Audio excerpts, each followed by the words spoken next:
Eu estava empilhando paletes na seção C quando meu celular vibrou contra minha coxa. Era a terceira vez em 10 minutos. O armazém estava barulhento, com empilhadeiras apitando, esteiras rolando sem parar e homens gritando por cima do som das máquinas. Por isso eu tinha perdido as 2 primeiras ligações. Número desconhecido, provavelmente spam. Mas alguma coisa me fez deslizar o dedo na tela e atender. A voz da mulher era calma, profissional, sem aquele ritmo mecânico de telemarketing. É o Daniel Reis. Sim, quem está falando? Respondi. Sua esposa está no quarto 216 do Hotel Ridgecrest com outro homem. Agora, ela disse, como se estivesse apenas informando o horário de uma entrega. O transpalete nas minhas mãos ficou pesado de repente. Eu o abaixei devagar, tentando entender o que tinha acabado de ouvir. O quê? Quem é você? Alguém que achou que você precisava saber, respondeu a mulher. Senhora, você está confundindo, comecei a dizer, mas ela me interrompeu. Confira seu celular em 30 segundos. A ligação caiu. Fiquei parado no meio do armazém, suando debaixo das luzes fluorescentes, segurando o celular como se ele pudesse explodir na minha mão. Ao meu redor, o caos familiar continuava. Rick gritava com alguém por causa de uma entrega atrasada, paletes batiam no chão, e ao longe as portas da doca de carga subiam e desciam com aquele rangido metálico. Fazia 5 anos que eu trabalhava ali. 5 anos da mesma rotina, dos mesmos rostos, do mesmo ritmo que já tinha se tornado tão natural quanto respirar. Marissa jamais faria isso. Não a minha Marissa.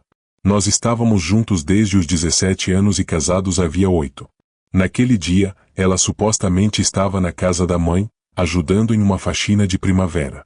Tinha me beijado antes de sair de manhã, ainda com o cabelo bagunçado de sono, usando aquele velho moletom da Northwestern que ela tinha roubado de mim na época da faculdade. Então meu celular vibrou. Uma mensagem de vídeo. Minhas mãos tremiam quando abri. O horário mostrava aquele mesmo dia, 13h47, pouco mais de 2 horas antes. E lá estava ela, minha esposa, atravessando o estacionamento de um hotel com o vestido amarelo que eu tinha comprado para ela no nosso aniversário de casamento, no mês anterior. O cabelo estava arrumado do jeito que ela usava em ocasiões especiais, e ela ria de alguma coisa que alguém dizia fora da câmera. Então o braço de um homem apareceu ao redor da cintura dela. Um braço forte, bronzeado, claramente não era o meu. E Marissa se encostou nele como se aquele fosse o lugar dela. A câmera os acompanhou até uma porta marcada com o número 216. Ela já estava com o cartão do quarto na mão, como se tivesse feito aquilo antes. A mão do homem deslizou até a parte baixa das costas dela enquanto ela passava o cartão, e ela olhou para ele com uma expressão que eu reconheci imediatamente. Era o mesmo olhar que ela costumava me dar quando estávamos namorando, quando não conseguíamos ficar longe um do outro. Os dois entraram. O vídeo terminou. Eu assisti de novo. E depois de novo. A cada vez, esperando enxergar algo diferente, alguma explicação que fizesse aquilo ter sentido. Mas era Marissa. Minha Marissa, entrando em um quarto de hotel com outro homem em plena terça-feira à tarde, quando deveria estar ajudando a mãe a organizar armários. O barulho do armazém virou um ruído distante. Meu peito apertou como se alguém estivesse esmagando minhas costelas. Eu já tinha lido sobre esse momento em livros, já tinha visto em filmes, aquele instante em que o mundo inteiro parece sair do lugar e nada mais parece igual. Mas ninguém consegue mostrar direito a sensação física disso. A visão ficando embaçada nas bordas. A boca secando. As mãos tremendo tanto que você quase deixa o celular cair. Mas por baixo do choque, por baixo da dor que ainda se espalhava pelo meu corpo como veneno, outra coisa começou a se formar. Algo frio, calculado, algo que eu nem reconhecia em mim. Guardei o celular no bolso e atravessei o chão do armazém até o escritório de Rick. Ele estava curvado sobre a mesa, apertando os olhos atrás dos óculos de leitura enquanto analisava documentos de remessa. Rick, preciso sair por uma emergência, anunciei. Ele levantou os olhos por cima dos óculos. Rick era meu supervisor havia 5 anos, e me conhecia bem o bastante para perceber os sinais. A voz controlada demais, a postura rígida demais, o jeito como eu estava parado, reto, imóvel. Está tudo bem, Dani? Perguntou com preocupação. Não, respondi. Mas vai ficar. Ele estudou meu rosto por um longo instante e então assentiu. Tire o tempo que precisar. A gente cobre sua rota. Eu já estava me virando para sair quando ele chamou de novo. Dani, não faça nenhuma besteira. Parei na porta. Não vou. Caminhar de volta pelo armazém pareceu como andar debaixo d'água. Os sons e cheiros familiares, o diesel, o pó de papelão, o gosto metálico do cais de carga no ar, tudo parecia vir de muito longe. Bati o ponto, peguei minha jaqueta no armário e fui até minha caminhonete no estacionamento. Fiquei sentado atrás do volante por um bom tempo, encarando o celular. Então fiz 2 ligações. A primeira foi para Paul e Cynthia Holloway, os pais de Marissa. Eles me receberam na família quando eu mal tinha 18 anos. Me trataram como o filho que nunca tiveram. Paul me ensinou a mexer em motores na garagem dele. Cynthia sempre fazia questão de guardar um lugar para mim na mesa do almoço de domingo. Eles amavam Marissa mais do que qualquer coisa no mundo, mas tinham criado a filha acreditando em lealdade, família e em fazer a coisa certa, mesmo quando fosse difícil. Cynthia, é o Daniel, eu disse quando ela atendeu. Escuta, a Marissa não está bem. Ela está no Hotel Ridgecrest, e eu acho que ela precisa muito de você e do Paul lá. Dos dois. O quê? Daniel, o que aconteceu? Por que ela está em um hotel? A voz de Cynthia estava cheia de preocupação de mãe. Eu deixei o silêncio se esticar. Deixei que o instinto materno dela preenchesse as lacunas. Só venha, por favor. Quarto 216. Ela precisa dos pais agora. A segunda ligação foi para o destino, para a justiça, ou para qualquer nome que se dê ao momento em que você decide parar de proteger alguém que vem mentindo na sua cara. Liguei a caminhonete e segui em direção ao Hotel Ridgecrest, onde minha esposa estava prestes a aprender que algumas portas, depois de abertas, nunca mais podem ser fechadas. O caminho até o hotel me deu 23 minutos para pensar. E, pela primeira vez desde aquela ligação, minha mente parecia clara, afiada, como se alguém tivesse ajustado o foco de uma câmera que estava embaçada havia meses. Pensei nos Holloway enquanto dirigia pelo trânsito da tarde. Paul era um homem grande, um mecânico que tinha construído a própria oficina do zero e que, aos 62 anos, ainda sujava as mãos todos os dias. Ele tinha me ensinado tudo o que eu sabia sobre motores, sobre consertar coisas quebradas e sobre a satisfação de um trabalho honesto. Mais do que isso, tinha me ensinado sobre integridade, sobre ser o tipo de homem que cumpre a palavra, que aparece quando promete aparecer, que não toma aquilo que não lhe pertence. Cynthia era o coração daquela família. Ainda fazia molho de domingo do zero. Ainda insistia para todos desligarem os celulares durante o jantar. Ainda assinava as mensagens com amor, mamãe, até mesmo quando escrevia para mim. Ela tinha criado Marissa para acreditar nos valores da família, na importância sagrada dos votos de casamento e na ideia de que a palavra de uma pessoa era seu compromisso. Eles ficariam devastados, mas precisavam saber quem a filha deles realmente era. Meu celular vibrou 2 vezes durante o trajeto. As 2 ligações eram de Marissa. Deixei cair na caixa postal. Ela provavelmente estava se perguntando por que eu tinha ligado para os pais dela, porque eu não atendia suas chamadas. Talvez estivesse ficando nervosa com a mentira do passeio entre amigas. Ótimo. Ela devia mesmo ficar nervosa. O Ridgecrest era um hotel de negócios de nível médio, desses que recebem vendedores viajantes e pessoas em conferências. Não era barato o bastante para parecer suspeito, nem caro o bastante para ser marcante. Perfeito para o que Marissa achava que estava fazendo. Eu me perguntei quantas outras tardes de terça-feira ela tinha passado ali, há quanto tempo aquilo vinha acontecendo, quantas mentiras eu tinha engolido sem sequer sentir o gosto. Estacionei do outro lado da rua, em um ponto de onde conseguia ver a entrada principal, e esperei.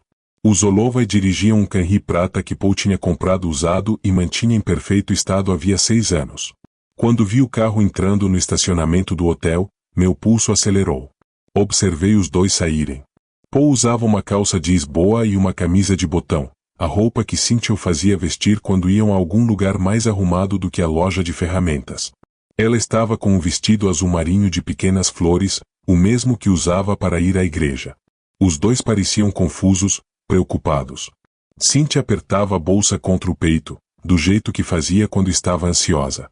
Paul olhou para o celular enquanto caminhavam até a entrada do hotel, provavelmente me mandando mensagem, pedindo mais informações sobre o que havia acontecido com a filha. Eles não tinham ideia do que estavam prestes a encontrar. Não imaginavam que, em poucos minutos, a imagem da filha perfeita deles iria se despedaçar como vidro contra o concreto. Senti um instante de culpa ao vê-los desaparecer pelas portas de vidro do hotel. Eles não mereciam aquilo. Mas eu também não merecia.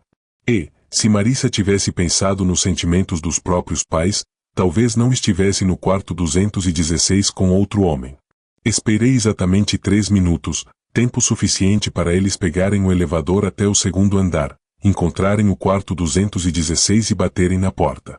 Tempo suficiente para Marissa abrir, esperando o serviço de quarto ou talvez a camareira. Tempo suficiente para aquele primeiro segundo de confusão aparecer no rosto de todos eles. Então saí da caminhonete e entrei atrás deles. O saguão do hotel era aquele tipo genérico de hotel executivo. Carpete bege, móveis de couro falso, cheiro de aromatizador industrial tentando esconder anos de fumaça de cigarro impregnada nas paredes. O elevador pareceu demorar uma eternidade. Quando as portas finalmente se abriram no segundo andar, eu já conseguia ouvir vozes vindo do corredor. Vozes alteradas, confusão, medo. Caminhei em direção ao quarto 216, com meus passos abafados pelo carpete. A porta estava aberta, e eu conseguia enxergar lá dentro. Vi Marissa usando um roupão branco do hotel, com o rosto pálido de choque. Vi os pais dela parados na entrada, tentando entender o que estavam vendo. Vi um homem seminu ao fundo, desesperado, tentando vestir as próprias roupas. Era aquilo. O momento em que as mentiras encontravam a verdade. O momento em que as consequências alcançavam as escolhas. O momento em que a mulher que eu tinha amado por 11 anos se destruía diante das pessoas cujo respeito ela mais valorizava. Entrei na porta atrás do Zolovai, e 4 pares de olhos se voltaram para mim, mas eu só olhei para uma pessoa. Olá, Marissa, eu disse em voz baixa. O silêncio naquele quarto de hotel era sufocante. 4 pessoas respirando o mesmo ar, absorvendo a mesma verdade devastadora, mas vivendo aquilo de formas completamente diferentes. Marissa ficou paralisada na entrada, com o roupão amarrado às pressas na cintura, o cabelo bagunçado, o batom apagado, e um rubor no peito que eu reconhecia depois de 8 anos de casamento. Ela esperava o serviço de quarto, talvez a camareira. Em vez disso, estava diante dos pais e do marido, todos sabendo exatamente que tipo de mulher ela realmente era. Atrás dela, tentando terminar de vestir a calça, estava Bryce Carter. Eu ainda não sabia o nome dele, mas já conseguia ver tudo o que precisava saber. Musculoso, bronzeado, o tipo de homem que gastava dinheiro demais com corte de cabelo e clareamento dos dentes. Tudo que eu não era. Ele estava em pânico, olhando ao redor do quarto como se fosse encontrar uma rota de fuga que não exigisse passar pelas 3 pessoas bloqueando a porta. O rosto de Paul Holloway passou por várias emoções em 30 segundos. Primeiro, confusão. Porque a filha dele estaria em um hotel no meio da tarde. Depois, preocupação. Ela estava doente? Estava ferida? Então veio a compreensão lenta e terrível quando ele viu o roupão, a cama desarrumada e o homem meio no atrás dela. Agora ele parecia prestes a ter um ataque cardíaco. A voz de Paul falhou quando ele disse o nome dela. Marissa, o que é isso? Ela abriu a boca, mas nenhum som saiu. Seus olhos iam de seus pais para mim, procurando alguém que pudesse ajudá-la a transformar aquilo em uma explicação aceitável. Mas não havia explicação. Não havia história capaz de tornar aquilo certo. Papai, ela finalmente encontrou a voz, mas saiu apenas como um sussurro. Foi um erro. Só uma vez.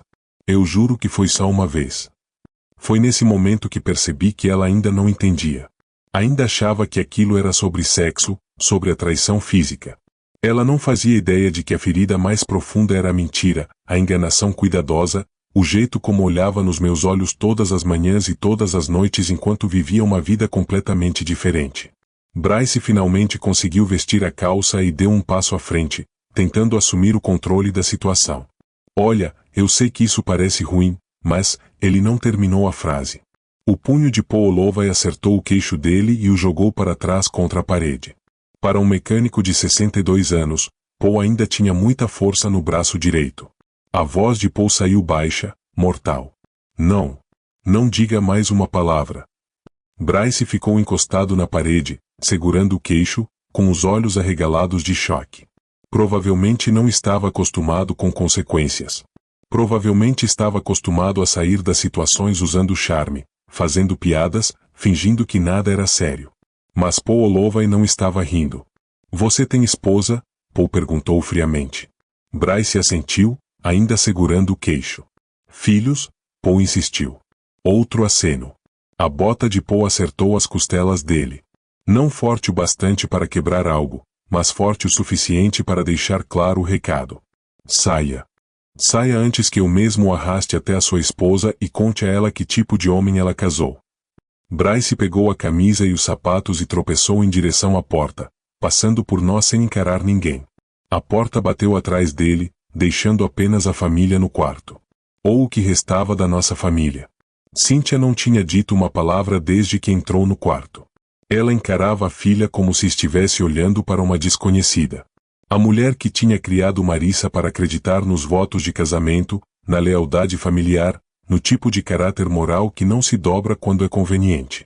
Marissa sussurrou desesperada, estendendo a mão na direção da mãe. Mãe, por favor, eu posso explicar. Explicar o quê?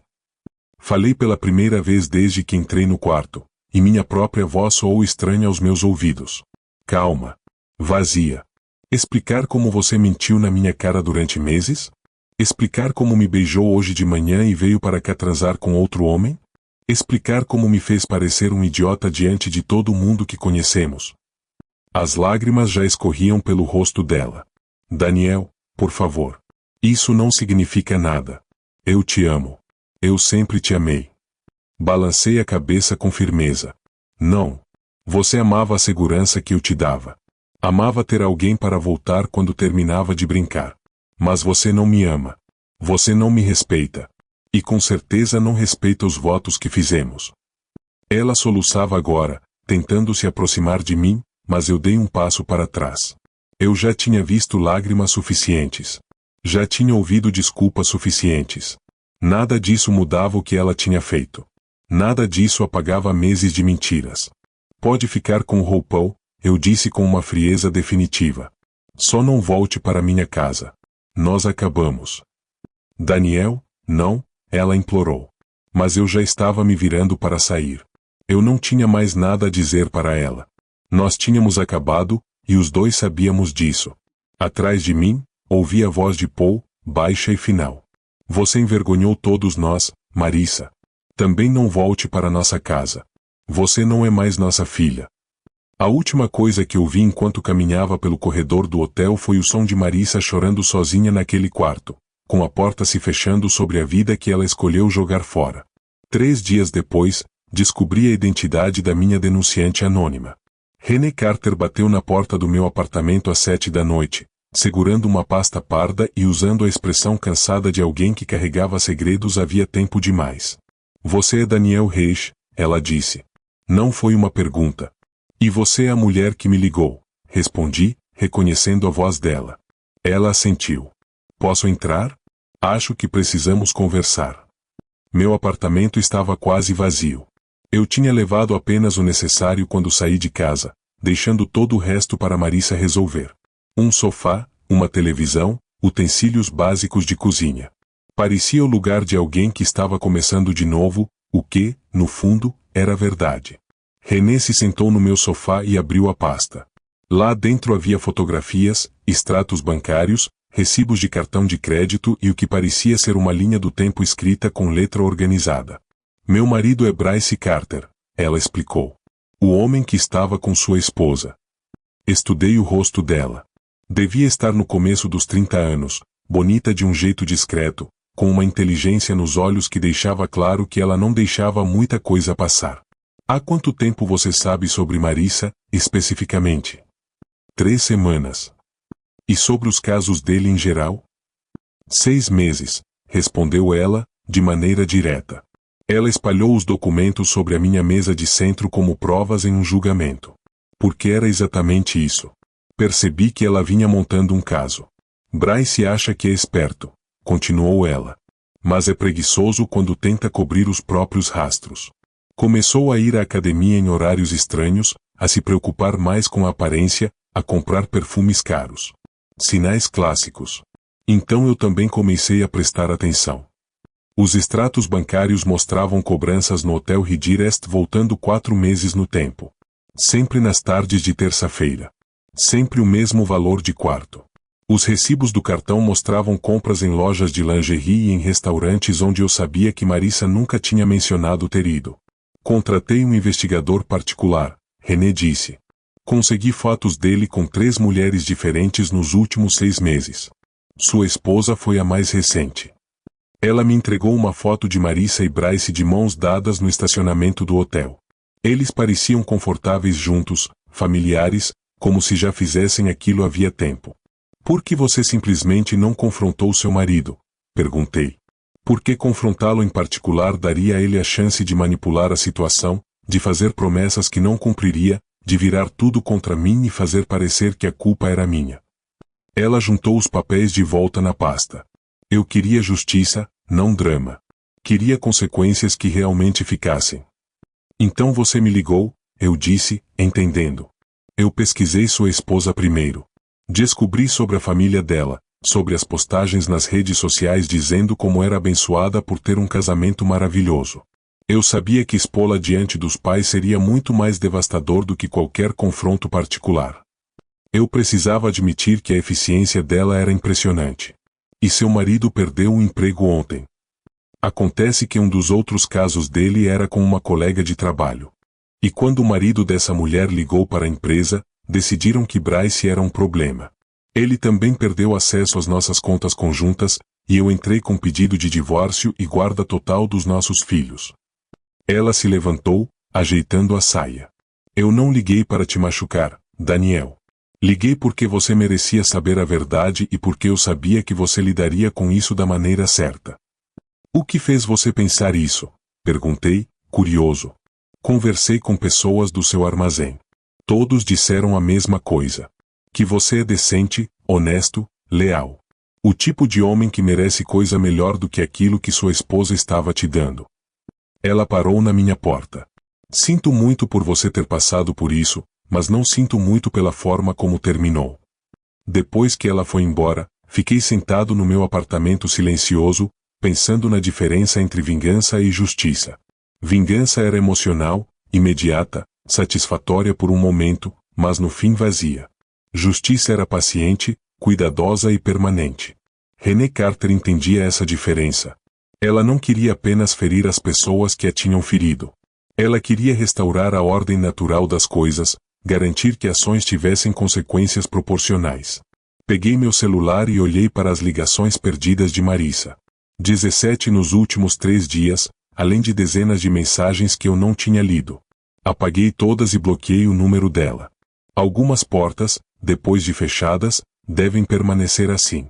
6 meses depois, eu estava montando uma bicicleta na garagem de Rick Nolan, ensinando o filho dele, Tommy, de 8 anos, sobre a importância de apertar bem os parafusos. Paul Olovay teria ficado orgulhoso. Eu estava passando adiante as lições que ele tinha me ensinado sobre trabalho bem feito, sobre ter paciência para fazer as coisas da maneira correta. Tommy me observava mexer com a chave inglesa e perguntou, por que precisa apertar tanto, tio Danny? Porque, se não estiver firme o bastante, vai se soltar quando você mais precisar, expliquei. E aí você cai. Como acontece com as pessoas? Ele perguntou inocentemente. Crianças percebem tudo. É, Tommy. Como acontece com as pessoas? Minha vida tinha encontrado um novo ritmo. O apartamento que eu aluguei 3 dias depois de sair daquele hotel já tinha se tornado meu lar. Comprei móveis de verdade, pendurei quadros nas paredes, plantei ervas em vasos perto da janela da cozinha. Era menor do que a casa que eu tinha dividido com Marissa, mas era meu. Cada móvel, cada prato, cada copo, cada livro na estante representava uma escolha consciente, não apenas uma história acumulada por costume. O trabalho tinha se tornado um refúgio. A esposa de Rick começou a me convidar para os jantares em família depois que ajudei a consertar a máquina de lavar deles, um mês depois do incidente no hotel, e eu virei o tio Danny para os 3 filhos do casal. Não era a família que eu tinha planejado ter, mas era real, construída sobre honestidade, não sobre conveniência. Ouvi por amigos em comum que Marissa estava morando sozinha em um apartamento pequeno do outro lado da cidade, trabalhando em um emprego que mal pagava o aluguel. Os pais dela ainda não falavam com ela. A comunidade que antes a acolhia agora a tratava como um exemplo do que não fazer. Eu não sentia prazer com a situação dela, mas também não me sentia culpado. Ela tinha feito suas escolhas. Agora vivia com as consequências. René Carter abriu o próprio negócio de investigação particular, ajudando outros cônjuges traídos a descobrirem a verdade sobre seus casamentos. Nós tomávamos café de vez em quando, duas pessoas que sobreviveram à mesma tempestade e entendiam as cicatrizes uma da outra. Não havia nada romântico entre nós. Estávamos ocupados demais reconstruindo nossas vidas para pensar nisso. Mas havia uma amizade baseada em respeito mútuo e experiência compartilhada. Bryce tentou falar comigo uma vez, querendo ter uma conversa de homem para homem sobre o que aconteceu. Ignorei a ligação dele, do mesmo jeito que ignorei a tentativa dele de entrar em contato com Paul Holloway. Alguns homens nunca entendem que certas violações não podem ser explicadas como se fossem mal-entendidos. Pronto, eu disse, apertando o último parafuso da bicicleta de Tommy. Perfeita. Quer dar uma volta para testar? Tommy subiu na bicicleta e pedalou pela entrada da garagem, sorrindo como se tivesse acabado de descobrir que podia voar. Rick observava da varanda com orgulho e gratidão. Obrigado por fazer isso, Dani, Rick gritou. O menino queria essa bicicleta consertada há meses. Sem problema, respondi, guardando as ferramentas. É para isso que serve a família. Família. Não há que eu esperava ter, mas há que eu escolhi. E há que também me escolheu de volta. Enquanto eu dirigia para casa no começo da noite, pensei em fundações. Pensei na diferença entre construir algo sobre mentiras e construir algo sobre a verdade. Pensei na paz estranha que vem quando você finalmente sabe exatamente onde está pisando com todas as pessoas da sua vida. Meu celular vibrou com uma mensagem de Cynthia Holloway. Dani, pensei em você hoje. Espero que esteja bem. Com amor, mamãe. Ela ainda assinava as mensagens do mesmo jeito. Ainda me considerava família, mesmo depois que a própria filha tinha perdido esse direito. Alguns laços sobrevivem até as piores traições. Estacionei minha caminhonete e fiquei sentado por um momento, olhando para as janelas do meu apartamento brilhando quentes na escuridão. Amanhã seria quinta-feira, meio da semana, mais um dia de trabalho honesto, mais uma noite de contentamento simples. Algumas pessoas talvez chamassem aquilo de uma vida pequena, mas eu tinha aprendido a diferença entre pequeno e simples, entre se conformar e escolher. Eu tinha escolhido a verdade em vez do conforto, a dignidade em vez da familiaridade, o respeito em vez da história. E, pela primeira vez em anos, quando apaguei as luzes e me deitei para dormir, eu não precisava me perguntar quais mentiras o amanhã poderia trazer. Porque eu finalmente tinha aprendido a construir minha vida sobre uma fundação que não racharia sob pressão. Algumas fundações, quando são construídas da maneira certa, duram para sempre. E assim chegamos ao fim da história de hoje. Foi o que você esperava, ou teve uma reviravolta que você não viu chegando? Quero muito saber a sua opinião. Compartilhe nos comentários abaixo e vamos conversar sobre isso. Se esta história prendeu sua atenção até aqui, deixe o seu like. E se você é novo por aqui, ou ainda não se inscreveu, este é o momento perfeito para fazer parte da nossa comunidade. Eu trago histórias novas e envolventes todos os dias. Então clique no botão de inscrição e ative as notificações para não perder nenhuma. Obrigado por assistir, e eu vejo você na próxima.